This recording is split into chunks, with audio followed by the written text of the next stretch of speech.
that promise. I must. I lie down on my bed, gazing up unseeing at the wooden tester. I try to pray, but the old familiar words will not come. I realize that I'm exhausted and drained of energy, my emotions shattered like shards of ice. All I want is to sleep, and thus obliterate this horror for a time. But sleep eludes me, no matter how desperately I court it. Instead, for the 1000th time, I go over in my head how I came to be in this place. And in my tormented reverie I hear voices, clamoring to be heard, all speaking at once. I know them all.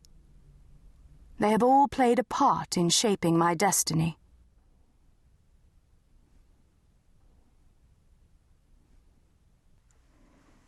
Frances Brandon, Marchioness of Dorset.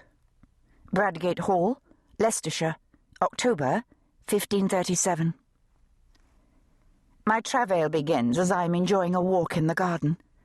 There is a sudden flood of liquid from my womb, and then, as my maid runs for cloths and assistance, a dull pain that shifts from the small of my back to the pit of my stomach. Soon they are all clustering around me, the midwives and the women, helping me through the great doorway of the manor house and up the oaken stairs, stripping me of my fine clothing and replacing it with a voluminous birthing smock of bleached linen, finely embroidered at the neck and wrists. Now I am made to lie upon my bed, and they are pressing a goblet of sweet wine to my lips. I don't really want it, but I take a few sips to please them. My two chief ladies sit beside me, my gossips, whose job it is to while away the tedious hours of labour with distracting chatter. Their task is to keep me cheerful and to offer encouragement when the pains grow stronger. And they do grow stronger. Less than an hour passes before the dull ache that accompanies each pang becomes a knife-like thrust, vicious and relentless. Yet I can bear it. I have the blood of kings in my veins, and that emboldens me to lie mute, resisting the mounting screams. Soon, God willing, I will hold my son in my arms. My son, who must not die early like the others, those tiny infants who lie beneath the flagstones of the parish church. Neither lived long enough even to sit or crawl. I do not account myself a sentimental person. Indeed, I know that many think me too strong and hard-willed for a woman. A virago, my husband once said during one of our many quarrels. But hidden within my heart there is a raw place reserved for those two lost babies. Yet it is natural that this third pregnancy has often led me to revisit this secret place, to disturb and probe it gently, testing to see if past tragedies still have the power to hurt. I know I should forbid myself such weakness.